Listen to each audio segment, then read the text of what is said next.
Jack Bishop is here with America's Test Kitchen, and we're making a favorite for many of us, eggs and steak.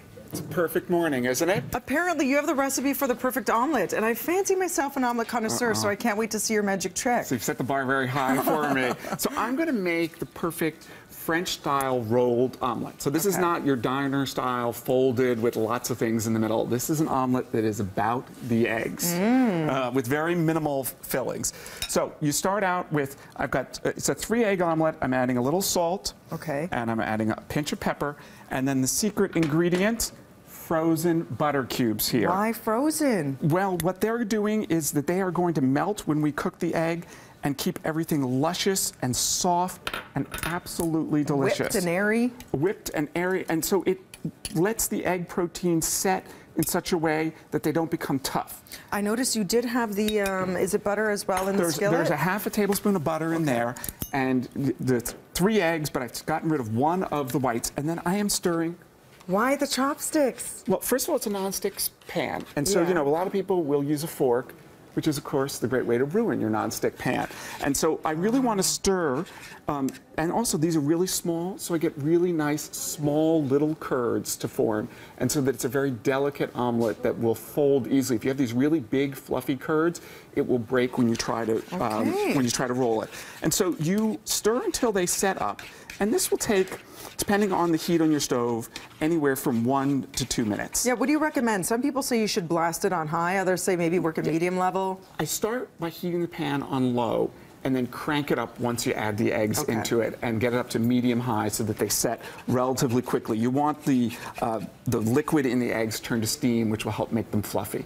So once you see that they're mostly set, you then sprinkle on a tablespoon of Gruyere and 2 teaspoons of chives, and you throw the lid on. And so you don't want them fully set because you want the gradual residual heat to finish the cooking process. To melt down the cheese. Melt the cheese. So I've got a second one here where we've been doing that. And you see it's perfectly set. Now, the trick, of course, is if you don't get it out of the pan, it's not a very good omelet. No, it's a disaster. It's kind of a disaster. So the first thing is loosen it up before you try to get it out. So slide a spatula. Coax it. Yes. And then I'm going to show you a great trick for rolling it. So I am going to slide it out onto paper towel. The paper towel, and then I can use the paper towel as a guide to roll it up into a nice, beautiful roll. And see, with the paper towel, it helps me keep my hands from getting burned. And that's how you impress your friends. You know, you want to impress somebody that you love, make them an omelet. That's how you do it. And then the perfect steak, how does one make it? So grilling season, sadly, is coming to an end. And Not in Canada, never. Never, even in the snow? You'll grill out in the snow? Of course. Well, for people who don't want to be freezing while they're cooking their steaks, you try to cook this in a skillet, it's an absolute disaster because it's way too thick, way too smoky. So we start it on a rack in a baking sheet in a low temperature oven, 275 degrees, 25 minutes. And what you're doing is evenly cooking it and actually drying out the exterior. Then you throw it in a hot pan, 1 to 2 minutes per side, and you end up with a perfectly cooked steak where, and rather than trying to cook on the stovetop for 10 or 15 minutes, it's just 1 or 2 minutes because you've brought it up to temperature. It's about 100 degrees, the internal temperature of the steak. So you bake it or roast it? It's at 275, which is such a low temperature that it's barely cooking through for half an hour. And you're basically just gently warming it. It's almost like sous vide, what they're doing in restaurants, but you're doing it in your oven because, of course, nobody has a sous vide machine at home. They put it in the bag and they boil it? Yeah. And do you turn it over in the oven? You just leave it? Just leave it. And the rack allows the even heat so that you get really even cooking.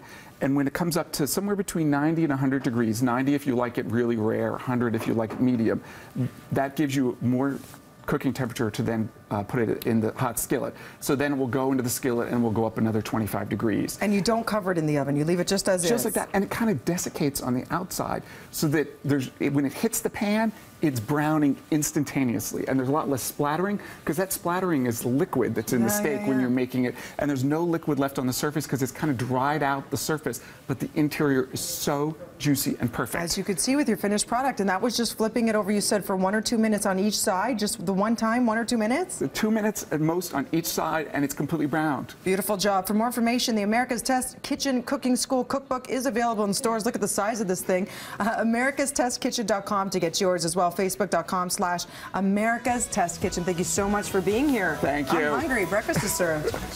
This looks beautiful. So that's how they do it. I always wondered how they get it without breaking as you do it. So you have to let it cool down a bit.